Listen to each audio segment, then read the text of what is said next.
Assalamualaikum warahmatullahi wabarakatuh. Rahayu, Sagung Dumadi. Kembali lagi di channel Babat Nusantara. Pada kesempatan kali ini akan melanjutkan cerita Gajah Mada Hamukti Palapa bagian ke-23. Memeling telah membara dengan rumah yang dibakar, nyaris tak terhitung jumlahnya. Asap membumbung tinggi ke angkasa yang terlihat jelas dari arah Singosari. Kekacauan yang ditimbulkan oleh para prajurit dari gelang-gelang benar-benar sangat mengerikan. Setidaknya ketika cerita tentang penjarahan itu telah melalui kedok tular. Di tengah sawah dan berdiri di atas punggung kudanya, Wirota Wirogati memperhatikan asap itu dengan amat terpesona. Hati nuraninya benar-benar tidak mampu menerima ulah para penjara itu. Apapun alasannya, aku harus melaporkan apa yang dilakukan orang gelang-gelang itu ke Singosari. Perbuatan biadab yang mereka lakukan harus mendapat hukuman. Akan tetapi Wirota Wirogati tak boleh terlalu lama berdiam di tengah bulak sawah itu, karena sejenak kemudian serombongan prajurit berkuda tampak keluar dari batas kota Memeling. Rupanya mereka sedang memburunya. Wirota Wirogati segera melepas pakaian yang dikenakan dan melambai-lambaikan tangannya kepada orang-orang dari gelang-gelang Kediri itu. Puas mengejek, Wirota Wirogati segera mengelus punggung kudanya yang merupakan isyarat dan perintah supaya segera berderap meninggalkan tempat itu. Wirota Wirogati kembali mengejek dan melambaikan pakaian di tangannya. Wirota Wirogati tidak merasa cemas akan terkejar oleh rombongan prajurit berkuda yang keluar dari Memeling itu, karena merasa yakin tak ada kuda manapun yang mampu mengalahkan kuda tunggangannya. "Ayo kejar aku!" teriak maling dari ketak itu. Pancingan itu membakar hati pasukan berkuda dari gelang-gelang yang telah menjarah Memeling. Bagai kesetanan mereka berbaju amat kencang. Di depan sendiri, lurah prajurit Jaran Guyang sudah merasa seperti terbang. Namun kecepatan yang seperti membelah angin itu dirasa masih kurang cepat. Wirota Wirogati tak mempunyai pilihan lain selain melarikan diri. Dalam keadaan yang demikian, tidak ada gunanya melepas sirep, tidak ada gunanya mengundang tebalnya kabut.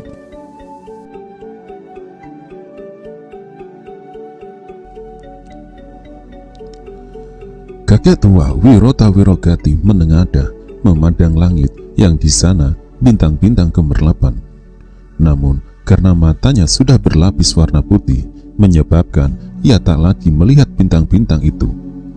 Wirota Wirogati tertawa terkekeh, serasa ada sesuatu yang menggelikan dalam kenangannya. Di depannya duduk melingkar mengelilingi api Lanjar Manuhara, Udan Tahun, Panji Hamuk, dan Primoro menyimak penuturan kakek tua itu dengan penuh minat. Di tengah bulak sawah terjadi kejar-kejaran. Aku dengan kuda tungganganku yang luar biasa berpacu kencang dan tak mungkin terkejar karena kudaku adalah kuda pilihan. Di belakangku, aku tak mampu menghitung berapa jumlah prajurit berkuda dari gelang-gelang yang mengejarku. Pokoknya banyak sekali, mungkin 50 atau lebih, bisa 100 dan bisa 1000. Di pelana kudaku, aku melambai-lambaikan tangan menggoda. Makin lama aku berpacu, kudaku berderap makin dekat dengan perkampungan di depanku. Aku tidak tahu, rupanya di sana ada pasukan yang melakukan baris pendem yang agaknya sedang menunggu kedatangan pasukan itu. Dengan sebatang kayu, Lanjar Manuhara mempermainkan api yang mulai kecil. Sebaliknya, Demoro segera meraih tumpukan kayu di sebelahnya dan memasukkan ke api agar membesar kembali. Wirota Wirogati menerawang kembali menerobos wilayah kenangan yang telah menjadi bagian dari waktu amat silam. Kakek tua itu memerlukan memejam mata untuk bisa menerobos kembali ke wilayah kenangan yang bahkan telah membusuk. Tidak ada bagian-bagian yang bisa diselamatkan lagi. Dengan kecepatan amat tinggi, Wirota-Wirogati melecut kudanya, melesat membelah udara. Dengan tangan kanan terus mengayun-ngayunkan pakaian yang dilepasnya. Rambutnya yang panjang dan semua digelung pudar berkibar-kibar.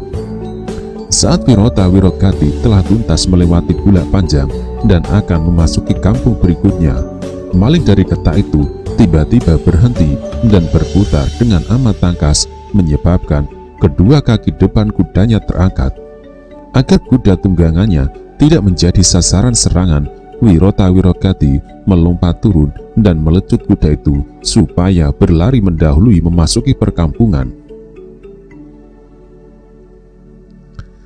Dengan juga terengginas, Wirota-Wirogati mempersiapkan diri. Sebatang anak panah telah terpasang di busur yang segera direntang, dan dengan cermat maling dari Ketak itu mengamati sasarannya sambil menunggu saat yang tepat untuk bertindak. Akhirnya tiba saatnya anak panah itu melejit, disusul warostro kedua dan disusul lagi oleh warostro berikutnya. Bukan penunggangnya yang menjadi arah sasaran bidik anak panah itu, tetapi kuda tunggangan mereka.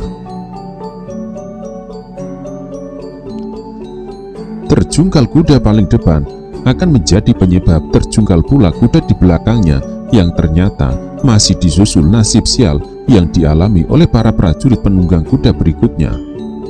Salang tunjang prajurit gelang-gelang, terutama sekali mereka yang berada di barisan depan. Mereka berjatuhan dan kemudian menjadi sasaran empu anak panah yang dilepas susul menyusul. Akan tetapi jumlah prajurit berkuda dari negara gelang-gelang itu tidak sedikit. Melihat teman-temannya di bagian depan berjatuhan, yang berada jauh di belakang segera bertindak, masing-masing membelok ke kiri dan ke kanan, dan dengan segera melepas anak panah balasan. Wirogati tak mau menjadi sasaran. Dengan berguling, pemuda dari Ketak itu berlindung di balik batu besar dan menyiapkan serangan balasan. Lagi-lagi beberapa prajurit terjungkal menjadi korban dari kelincahan yang tiada tara.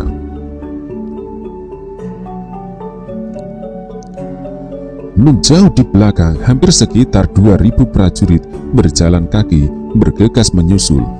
Apa yang terjadi di ujung bulak itu sangat menarik perhatian mereka.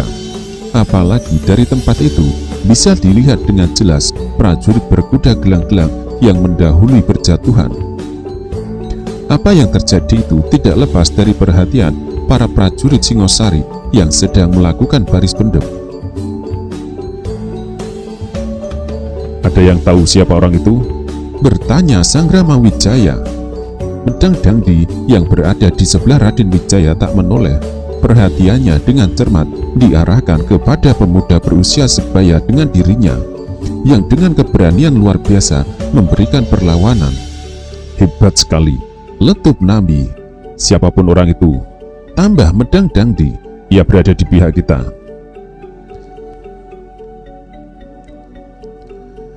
Sang Ramawijaya atau yang juga disebut dengan Raden Wijaya itu dengan penuh perhatian dan minat memperhatikan sepak terjang seorang pemuda yang entah dengan alasan macam apa menempatkan diri membela Singosari. Anak panahnya yang dilepas berhamburan dengan telak, menimbulkan bencana bagi prajurit gelang-gelang.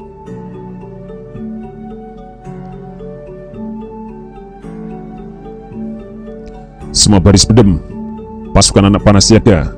Jangan ada yang melepas anak panah sebelum aku memberi aba-aba.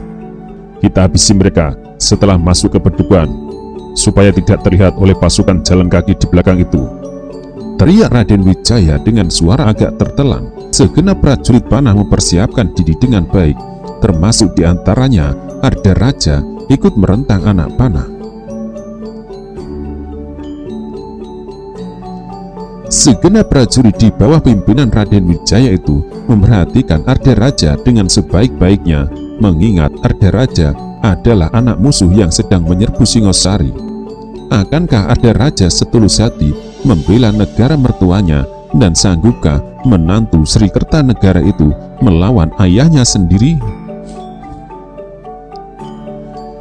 Di balik rimbun pagar bambu dan pepohonan yang lebat, lebih dari 1.500 prajurit di bawah pimpinan Raden Wijaya melakukan gerakan senyap. Tak seorang pun yang berbicara. Dengan penuh minat, mereka memperhatikan tontonan menarik yang terjadi di bulak panjang di depannya. Di sana seorang pemuda entah siapa dengan sangat tangkas menabur Warostro.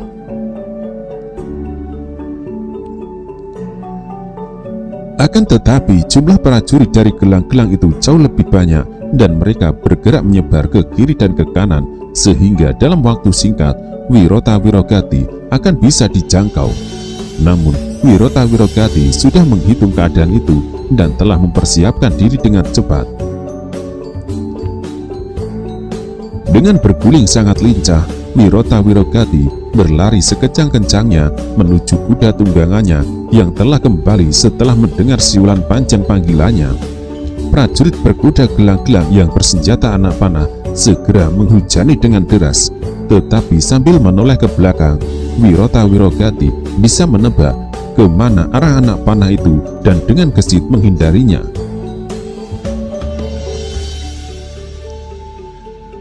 Sebatang anak panah yang melesat lurus nyaris menyambar kepalanya, tetapi Wirota Wirogati punya kesempatan untuk merunduk menghindar.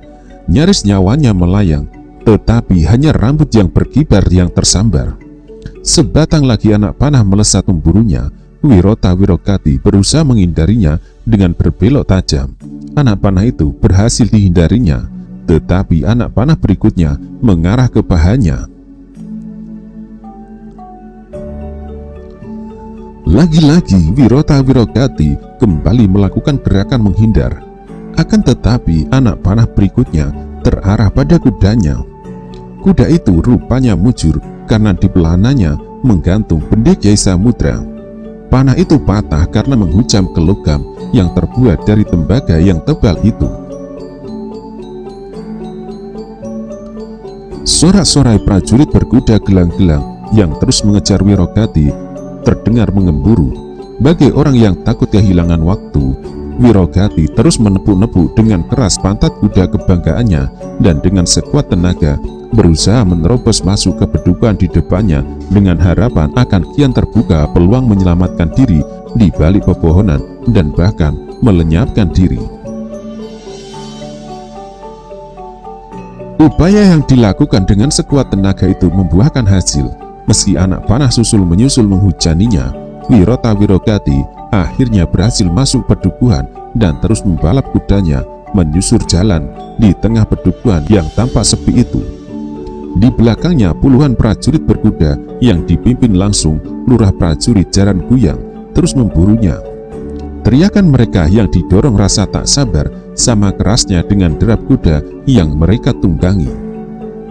Melihat itu, pimpinan pasukan Singosari, Sang Rama Wijaya, menahan nafas dan menunggu saat yang tepat untuk memberi perintah.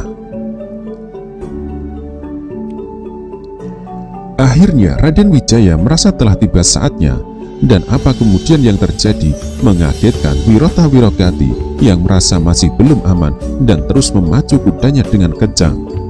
Wirota Wirogati segera menarik tali kekang kudanya, menyebabkan kuda kekar itu terlonjak dan mengangkat dua kaki depannya sambil meringkik keras. Wirota Wirogati berbalik arah untuk melihat apa yang terjadi. Wirota Wirogati memang layak terkejut dengan takaran yang bukan alang kepalang ketika tiba-tiba terdengar teriakan sebagai isyarat. Wirota Wirogati amat kaget manakala menyadari di pedukuhan yang baru saja dimasuki itu telah siaga pasukan berkekuatan segelar sepapan dan sedang melakukan baris pendem. Wirota Wirogati merasa jantungnya akan pecah ketika mendengar riuh gemuruh kuda-kuda berjatuhan disambar anak panah yang melesat dari balik pepohonan dan dari arah manapun. Lurah prajurit Jaran Kuyang yang berada di belakang benar-benar terperanjat menghadapi keadaan yang tidak terduga itu. Dengan tangkas ia segera mengukur jumlah lawan dan bagaimana kekuatannya. Menilik hujan anak panah yang demikian deras, lurah prajurit Jaran Kuyang sampai pada simpulan tak mungkin menyelamatkan anak buahnya kecuali menyelamatkan diri sendiri. Lurah prajurit Jaran Kuyang sedikit beruntung karena sebelumnya telah menyimpan rasa curiga.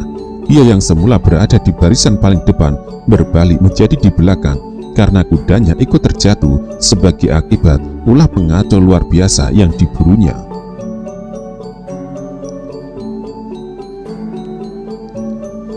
Lurah prajurit Jaran Kuyang tak punya pilihan lain kecuali berbalik dan melarikan diri.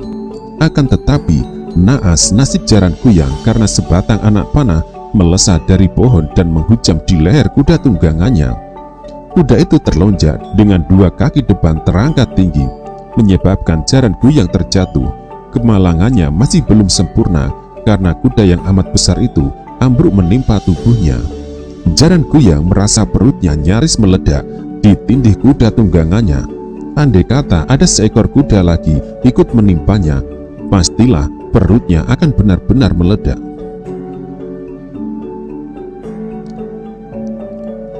Mulutnya yang menggelembung seperti penuh berjejal-jejal makanan dengan mata mendelik melotot sejengkal dan nyaris lepas, menandakan lurah prajurit Jaran Kuyang mengalami rasa sakit yang luar biasa. Lurah prajurit Jaran Kuyang berusaha membebaskan diri dan berusaha bangkit, tetapi dengan tangkas otaknya berputar mencari pilihan terbaik atas apa yang sebaiknya ia lakukan. Jaran Kuyang memilih tetap tertindih kuda dan menahannya dengan sekuat tenaga sambil berharap pasukan Singosari yang telah menghadangnya menganggap ia tak lebih dari sosok tubuh yang telah kehilangan nyawa. Tidak seorang pun yang selamat dalam serangan dadakan itu, dan karena terjadi di dalam pedukuhan yang terlindung oleh lebat pepohonan, prajurit berjalan kaki yang menyusul di belakang tidak tahu sesuatu telah menimpa teman-temannya. Namun Raden Wijaya bukanlah jenis prajurit yang kejam dan tak punya perasaan. Segera dijatuhkannya perintah untuk menolong mereka yang terluka meski mereka adalah musuh dan berada pada pihak yang menyerbu.